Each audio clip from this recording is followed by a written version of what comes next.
What's going on, everybody? We are about to try some new bait, and it is the first time that I have tried artificial bait. I'm going to show you what I'm using, why I'm using it, the reason behind it. So this is the DP, Duke DP dog proof set. This is what catches your nest raiders like your possums, your raccoons, even skunks, and these are very effective. The problem that you run into, or that I run into, once warm weather comes around or after the rain is, well, there's a couple things. One is, after the rain, everything turns mushy. It gets old, so you can see down in there. Not sure if you can. Yep. But it just turns into a mushy mess, and don't nothing mess with it. Let's see if we can pop. There we go. So it turns into a mushy mess that you got to come and clean out every time. See that? It smells terrible. From my experience, see, and then it starts getting maggots and everything down in there. And I just put this bait in here just a couple of days ago, but we had a rain. It got all mushy. Gross. Got all mushy and gets nasty, and critters won't mess with that. I wouldn't either. It's disgusting. Smells terrible.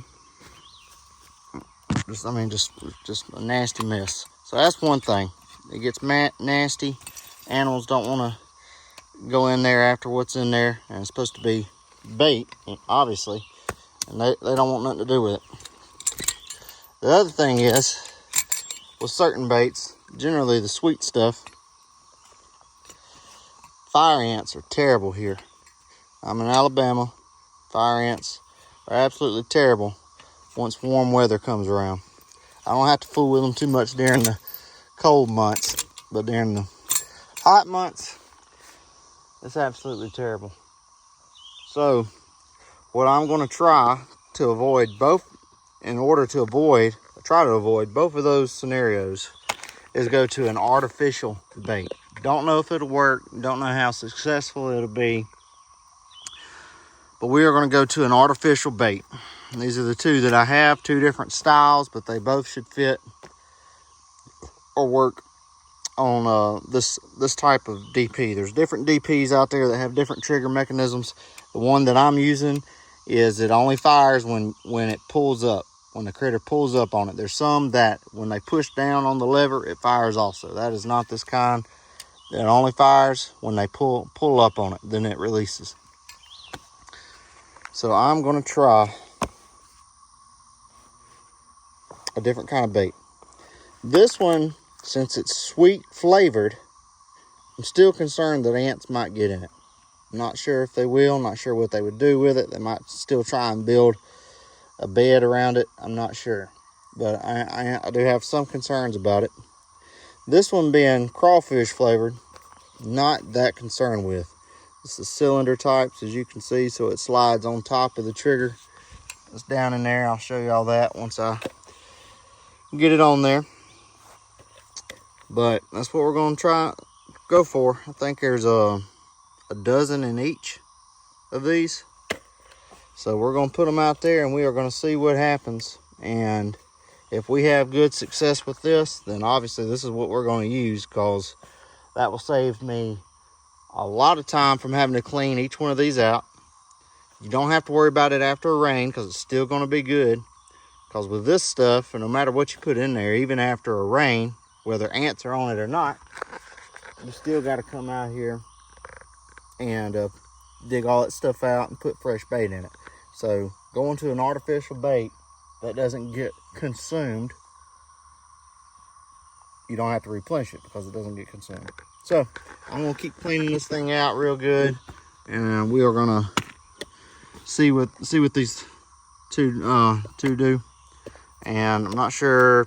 I'm going to try and disperse them evenly. I don't want one piece of property getting all sweet and then all crawfish. I'm going to try and mix it up.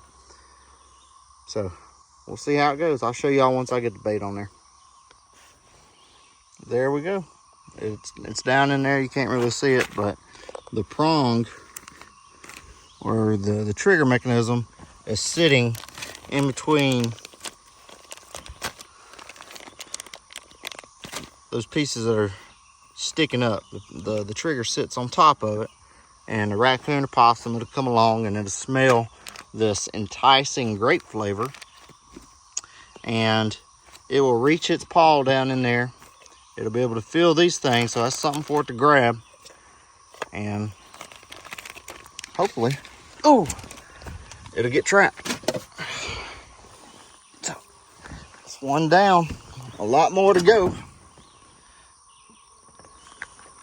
Hopefully we'll have some good results, because like I said, that will save us time, a lot of time, and it'll save us resources on having to continuously put bait in there. So we'll see how it goes. Gonna get a good rain this weekend. It's not too hot this weekend. It's in the 80s. So good weekend to try it out. Those critters should be moving.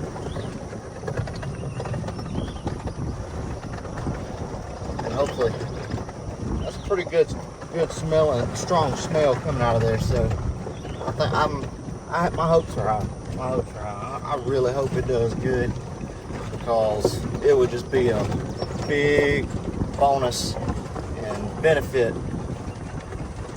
for the trapping that I do, and for the customer, obviously. So we're gonna move on down the line and try it out a couple other places, several other places, and we're gonna see what happens. We're gonna hope for good results. Hope for good results. All right, here's the next DP. And on this one, we're gonna put these cylinder types on there. And this is the crawfish one. I wish that other one, that other style, came in a crawfish flavor, but I don't think it did. I think it was just a bunch of varieties of sweet stuff. But here is a good example. This is the other example, that problem that I'm dealing with. This is an ant mound that they've dug. I'll shake it up and see if they, yeah.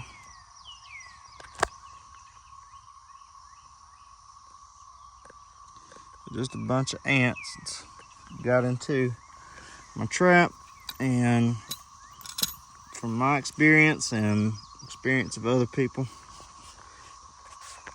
raccoons and other stuff I'm trying to catch, they ain't gonna fool with something that's got a bunch of ants in it. So with this one right here, what I'm gonna do, I'll go ahead and set this thing off. Okay. What I'm gonna do is I'm gonna leave it right here next to these ants, because I think this is gonna be a good test. Let's see here, I think I had marshmallow in this one. I think this is gonna be a good test of what these ants will do or not do with artificial bait. I really want to see that. Let me put my phone down real quick. But I want to see how they react with artificial bait, and an artificial bait that's not sweet at that. Just to see if they continue to stay there. All right. So here's the trigger in there. See the trigger? There's the back of it right there. And this particular one is gonna I don't know if y'all can see me.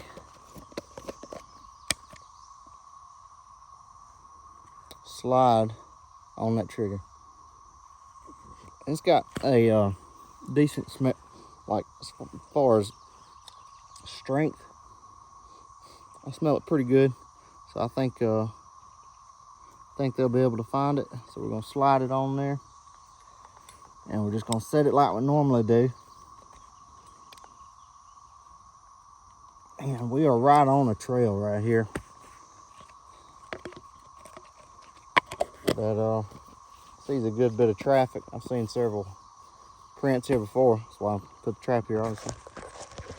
That's what it looks like set. Focus. You ain't gonna be able to see down in there. 1 second. Yeah. So you can see it down in there, and it is on that trigger that I showed y'all a while ago. So when the raccoon comes up this trail, and my phone's not focusing. When the raccoon comes up this trail, DP's right off the trail. Hopefully he'll smell that delicious crawfish flavor, scent, and come investigate and try and get him a handful of it. There it is. We're gonna see. And like I said, if it does work and we can go to, and we see a good consistency with the catches, I think it's something that we look at start using regularly instead of having to put the bait in there all the time. And I mean, I have good success with the other bait that I'm using. That's not why I'm trying to, or that's not why I'm considering a different bait. I'm having good success with the other stuff, but I'm trying to get better with the cleanup and how much time it takes me to clean up those DPs after a rain or after the ants get in it, you know. Just trying to be more efficient. And also, I mean, since it's done got hot in the springtime, catches have went down a little bit. I will say that. Catches have went down a little bit because there's so many resources out here for these critters, and even the predators, especially the predators. Coyotes and stuff, that's pretty well known in the trapping community. I'm new, so I'm just now learning that, but it is a known thing in the trapping community that coyotes are hard to catch in the summertime because there's so many resources. And coyotes don't just eat meat. Coyotes eat fruit, a variety of fruit that is all over the ground now.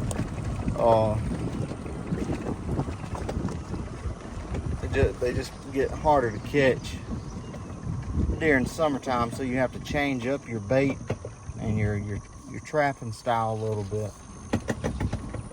And that's what we're trying to do with the nest raider types. Just trying to change the bait up a little bit, just to give them something else that's different, pique that curiosity. And also with crawfish flavored stuff, that's their natural food around here. Raccoons tear up crawfish. They love crawfish. So to have something that's in a crawfish flavor, I'm just expecting good results. I hope so. I'm gonna be really disappointed if it don't work.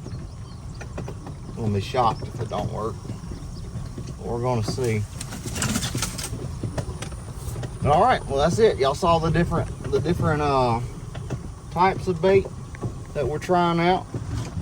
One is the grape flavor, and it goes under the trigger. And then y'all just saw me put the other one, it goes on the trigger. Different flavors, different styles, hoping for good results. So that's a wrap. Y'all be good.